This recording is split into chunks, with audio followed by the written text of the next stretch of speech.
Before there was smoke. Tony Stewart lights them up. Or the Rainbow Warriors. You guys are awesome! Before safer barriers or restrictor plates. When the King ruled.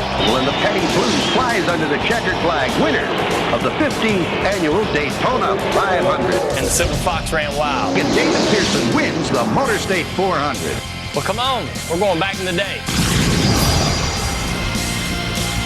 The show was car and track. And the man, well, that was Bud Lindeman. This will be a hot 30 minutes. We'll be ready to go in 60 seconds. In the late 60s and the early 70s, Bud was the only place to get your racing fix. Take it away, Bud. A door-to-door, go-for-broke, rip-it-up style of racing. And suddenly, the Alabama air rings with the sound of power. They're wound up now and flying. Look out! You see, back then, only Bud and his cameras caught all the action. We're down here in the great state of Georgia. Michigan International Speedway. North Carolina Motor Speedway. Now I'm giving these races a new twist. We're going to watch some of these heroes of the golden era. David Pierce, Bobby Allison, Dale Yarbrough, Richard Petty, Benny Parsons. And gain some knowledge of the times.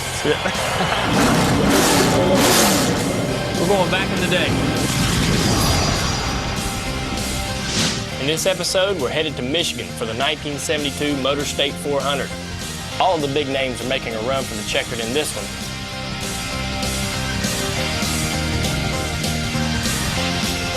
In '72, audiences squealed in the theater as Burt and his buddies were up a river without a paddle. But McGarrett was riding a wave of success on TV. Sure, back then Brandy was a fine girl, but these guys prefer a date with Lady Luck.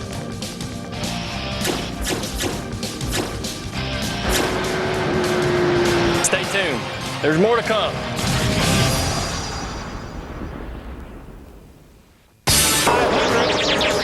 Petty with the lead. Can he do it? Well, come on, let's go back in the day. There's no question that the late 60s and early 70s is NASCAR's golden era. With guys like Petty, Allison, and Pearson going at it every week, NASCAR's appeal was rising fast. It eventually reached national level, and in 1972, Winston paid to put their name on the series. Big-time corporate sponsors were showing up every week at every track. Well, on the surface, things were changing fast, but to the drivers I mentioned before, it was still about the racing. We're going to 1972 to the Motor State 400 at Michigan International Speedway, and Bud, turtleneck and all, is going to take us there. Hi there. Welcome into Action Time. This one is tailored for race fans in general and late model stock fans in particular. It was only a short time ago that the Rebels invaded Yankee territory with a brand of excitement all their own. A door-to-door, go-for-broke, rip-it-up style of racing that demanded recognition, and they got it. NASCAR races have set attendance records across the country. Well, on today's show, they do it again at Michigan International Speedway in the Motor State 400. Names like Bobby Isaac, Richard Petty, David Pearson, the Allison brothers, Pete Hamilton, plus many, many others, represent the cream of NASCAR racing.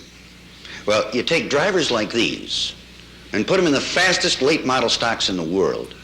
Turn them loose on a wide, smooth 2-mile oval, and you suddenly have all the ingredients for a great race.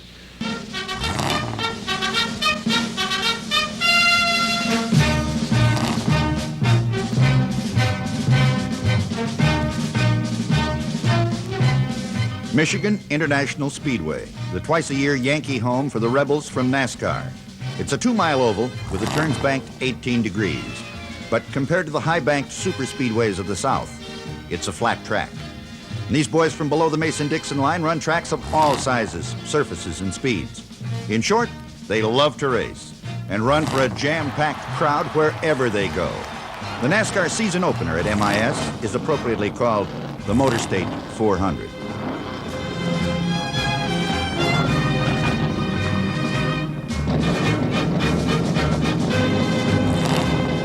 With all drivers aboard, they followed the pace car out of pit row and onto the track.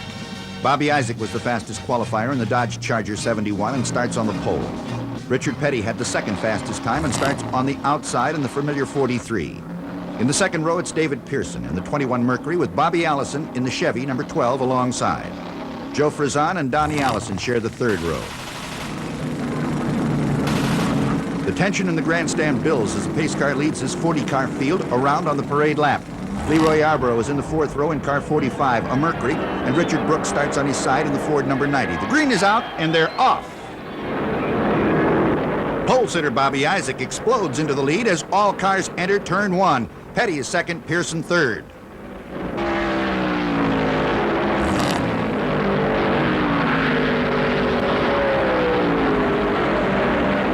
In the third turn, Petty goes high and Pearson slips under him, and Allison starts to charge.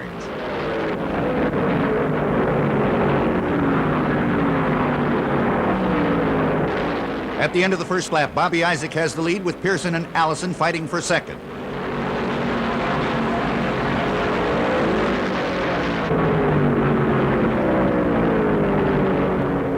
David Pearson puts wings under that Mercury and flies past Isaac on the back chute to take over the number one spot.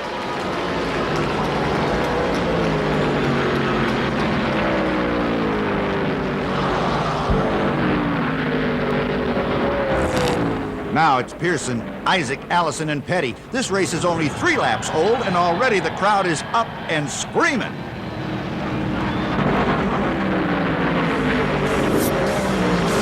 Well, this one's gotten off to a fast start. Stay tuned, because there's more to come back in the day. Hey, there's Darrell Waltrip, David Pearson, Buddy Baker, Cale Yarborough, Bobby Allison, Benny Parsons. Look out, it's the king, Richard Petty. It's good to be the king. Who doesn't like going back in the day?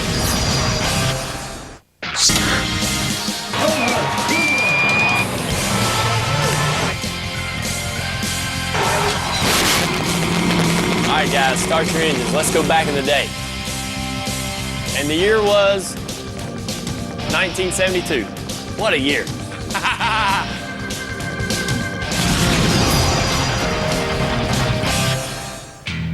Welcome back. We're watching the Motor State 400 from 1972. We're only a few laps in, but already David Pearson has taken the lead away from Bobby Isaac, our pole sitter. Let's see if the Silver Fox can hang on.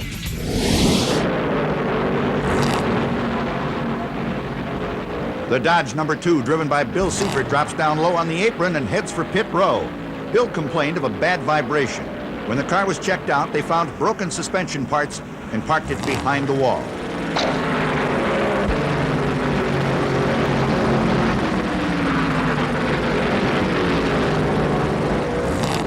Entering turn 3, Richard Petty is on the move as he passes Allison on the low side to take over third.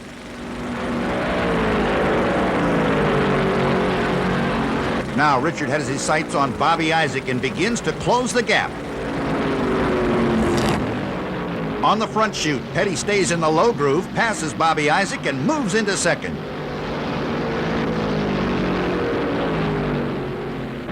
The Plymouth 9, driven by Pete Hamilton, makes an early pit stop for right side rubber. He's changing to a harder compound tire. There goes another early casualty. Joe Frizan heads his number 18 into the pits with a blown engine. With oil on the track, the caution flag is out. Now watch the cars pour into the pits.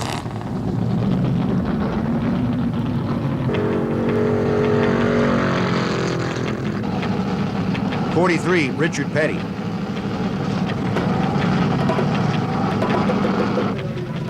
'71, Bobby Isaac.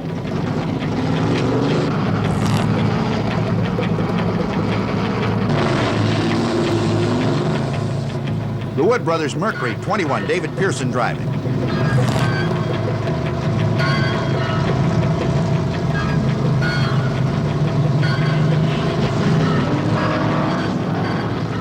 '88, Ron Keselowski.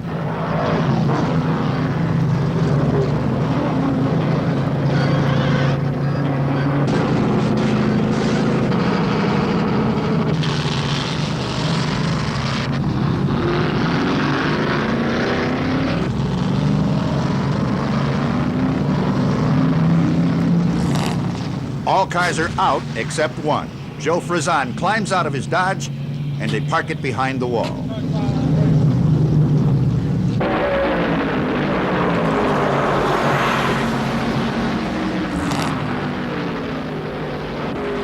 Petty and Allison lead the field out on the fourth turn and down the front chute for the restart, and Richard takes over the front spot as they go into turn 1.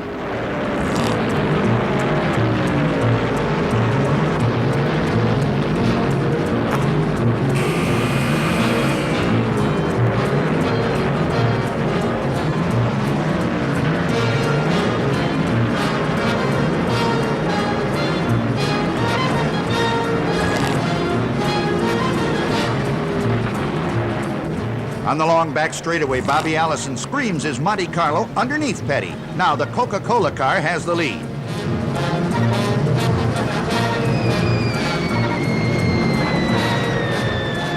Bobby Isaac decides to play too. He goes to the high groove behind Allison and on the front chute passes Petty to take second. Richard goes from first to third in about a half a lap.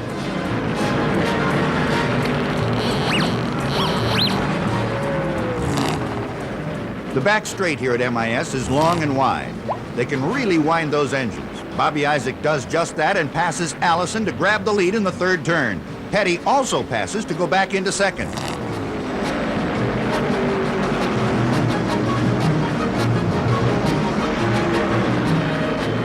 Richard wants that lead and charges Isaac on the front chute and takes it back in the first turn.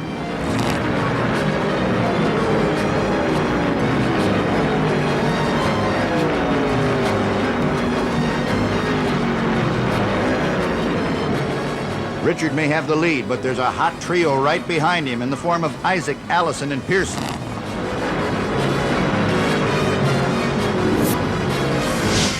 Man, that's pretty wild. All you see on the back straightaway is just like here, trees and grass. Man, things sure have changed. Stay tuned. Stick around, because there's more to come when we go back in the day.